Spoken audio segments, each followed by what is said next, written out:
इस वीडियो में हम बात करेंगे reconciliation of budgeted and actual profit.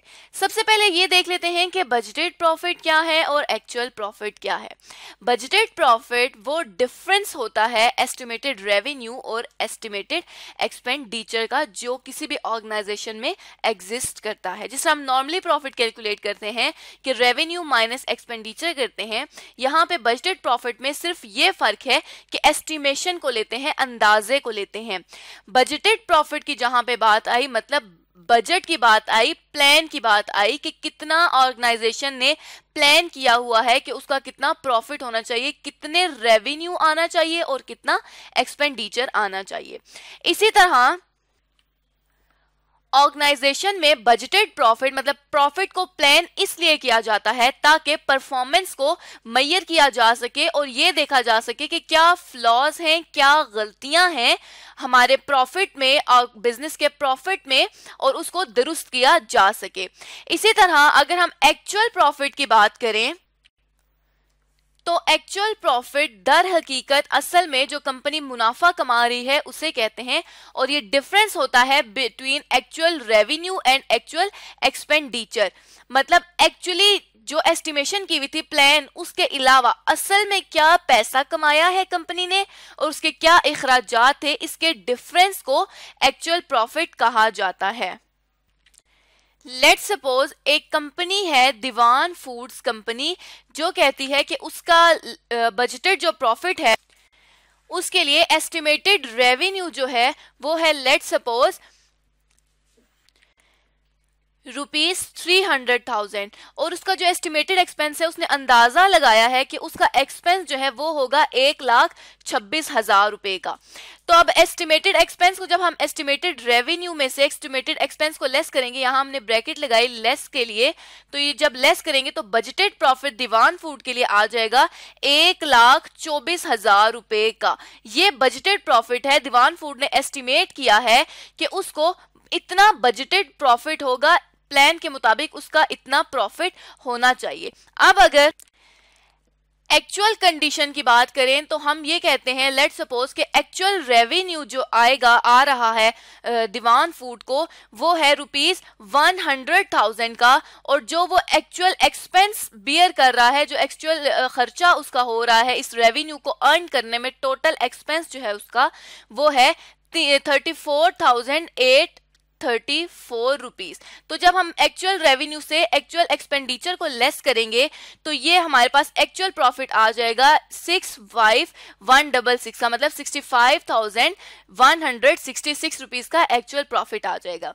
अब अगर इस सिचुएशन को एनालाइज किया जाए, इस सिचुएशन को देखा जाए, इस पे गौर किया जाए, तो 1,24,000 उसने एस्टिमेट किया था कि बजटेड प्रॉफिट इतना होना चाहिए, प्लान के मुताबिक 1,24,000 का प्रॉफिट होना चाहिए, लेकिन एक्चुअल में उसको 65,166 रुपीज का प्रॉफिट हुआ। तो इसमें कुछ डिफरेंस आया है प्रॉफिट का, जो है 58,834 रुपीज। अब ये जो एक्चुअल और बजटेड प्रॉफिट का डिफरेंस है, इसको रिकंसाइल करना है हमने इस वीडियो में। मतलब अब हम ये देखेंगे कि दीवान फूड का जो असल रिजल्ट है, जो उसका एक्चुअल प्रॉफिट है, वो प्लान के मुताबिक क्यों नहीं है। इसके लिए हम रिकंसिलेशन करेंगे प्रॉफिट की। तो रिकंसिलेशन करने के लिए हमारे पास ये एक स्टेटमेंट यूज होती है, रिकंसिलेशन ऑफ प्रॉफिट की स्टेटमेंट, जिसमें अगर हम देखें तो सबसे पहले आएगा बजटेड प्रॉफिट। बजटेड प्रॉफिट हमारे पास दीवान फूड के लिए जो है वो है 1,24,000 रुपए का। अब इस बजटेड प्रॉफिट को 1,24,000 को एक्चुअल प्रॉफिट के साथ रिकंसाइल करने के लिए हम वेरिएंसेस का यूज करेंगे। वेरिएंसेस के थ्रू हमें पता चल सकेगा कि एक्चुअल और बजटेड प्रॉफिट सेम क्यों नहीं है। तो इसमें सबसे पहले अगर बात की जाए तो सेल्स वेरिएंस आता है, जिसमें दो अदर वेरिएंस हैं। सेल्स वेरिएंस की टाइप्स हैं, एक है सेल्स का प्राइस वेरिएंस और एक है सेल्स का वॉल्यूम वेरिएंस। जैसे कि अभी तक हम पिछली वीडियोस में देखते आए हैं कि वेरिएंस हमारे पास एक्चुअल और प्लान का डिफरेंस होता है। तो यहाँ पे सेल्स के दो वेरिएंसेस हैं, प्राइस वेरिएंस और वॉल्यूम वेरिएंस। मतलब सेल्स में प्राइस की वजह से जो फर्क आया है वो और सेल्स की यूनिट्स की वजह से जो फर्क आया है वो।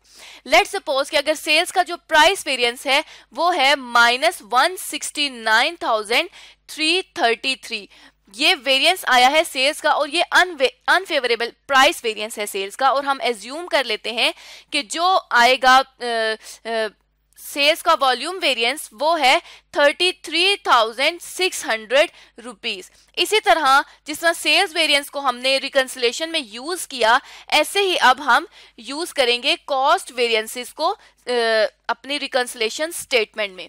तो रिकंसाइल करने के लिए कॉस्ट वेरिएंस के 3 वेरिएंसेस होते हैं, जिनमें पहला जो वेरिएंस है वो है मटेरियल का वेरिएंस, और इसमें भी हमारे पास फर्दर 2 वेरिएंसेस होते हैं, प्राइस वेरिएंस और यूजेज वेरिएंस, जिस तरह हमने पिछली वीडियो में देखा था। अब लेट्स सपोज के जो प्राइस वेरिएंस है वो है 57,500 का और जो यूजेज वेरिएंस है वो है 13,400 का। इसी तरह जैसे कॉस्ट के वेरिएंस में मटेरियल का वेरिएंस है, ऐसे ही लेबर का वेरिएंस होता है, जिसमें हमारे पास 2 और लेबर को कैटेगराइज किया गया है रेट वेरिएंस में और एफिशिएंसी वेरिएंस में। मतलब जो पैसे दे रहे हैं लेबर को, जो वेजेस पे कर रहे हैं, उनमें जो डिफरेंस है और लेबर के काम करने में जो डिफरेंस है, उनके वेरिएंस भी यहाँ पे इनकॉर्पोरेट किए जाएंगे, यहाँ पे डाले जाएंगे। तो रेट वेरिएंस को हम एज्यूम करते हैं कि ये अनफेवरेबल है 10,000 रुपीज का, मतलब हमने ज्यादा पैसे पे कर दिए हैं लेबर को। और जो एफिशिएंसी वेरिएंस है वो है ₹3,000 जो कि फेवरेबल वेरिएंस है। जिस तरह अभी तक मटेरियल और लेबर वेरिएंस की बात की, इसी तरह ऑर्गेनाइजेशन में मैन्युफैक्चरिंग ओवरहेड के भी वेरिएंसेस आते हैं। मैन्युफैक्चरिंग ओवरहेड के वेरिएंस में अगर हम बात करें तो वेरिएबल का वेरिएंस, वेरिएबल ओवरहेड का वेरिएंस आता है, जिसमें एक्सपेंडिचर और एफिशिएंसी 2 वेरिएंसेस लाई करते हैं। एफिशिएंसी वेरिएंस को हम एज्यूम करते हैं, लेट्स सपोज कि वो 7,000 रुपीज का फेवरेबल वेरिएंस है और जो एफिशिएंसी का वेरिएंस है वो भी 6,000 का फेवरेबल वेरिएंस है। अब इस अनफेवरेबल और फेवरेबल वेरिएंसेस की बेसिस पे अपने बजटेड प्रॉफिट को एक्चुअल प्रॉफिट से रिकंसाइल करते हैं। तो यहाँ पे अगर हम इन वेरिएंसेस को ऐड और लेस करें, मतलब -169,333 में ऐड कर दें 33,600 और इन सब का जो एक नेट आ जाएगा वो हम यहाँ पे अपने बजटेड प्रॉफिट के साथ रिकंसाइल करते हैं। अब हमने जब इन वेरिएंसेस का नेट किया तो ये हमारे पास आ गया 58,833 जो कि नेगेटिव में आया। और जब हम अपने बजटेड ये 124,000 में से 58,833 माइनस करेंगे तो माइनस करके जो आंसर आएगा वो एक्चुअल प्रॉफिट के इक्वल होगा 5,1,651,67। ये हमारे पास एक्चुअल प्रॉफिट आ जाएगा। तो अब इस रिकंसिलेशन स्टेटमेंट के थ्रू हम ये देख सकते हैं कि एक्चुअल प्रॉफिट और जो बजटेड प्रॉफिट है उसमें 58,833 रुपीज का जो डिफरेंस है वो इन वेरिएंसेस की वजह से, एक के सेल्स के प्राइस वेरिएंस की वजह से है और दूसरा लेबर के रेट के वेरिएंस से है। मतलब हमने जितनी प्राइस पे सेल्स करनी चाहिए थी, चीजें बेचनी चाहिए थी, उतनी पे नहीं बेची, जो एक बड़ा फैक्टर है हमारे एक्चुअल प्रॉफिट को कम करने का। तो इसी तरह से यहाँ पे रेट वेरिएंस है लेबर का कि लेबर को हमने ज्यादा पे कर दिया है, जिसकी वजह से नेगेटिव में हो गया है लेबर का रेट वेरिएंस और ये हमारे प्रॉफिट को इफेक्ट कर रहा है।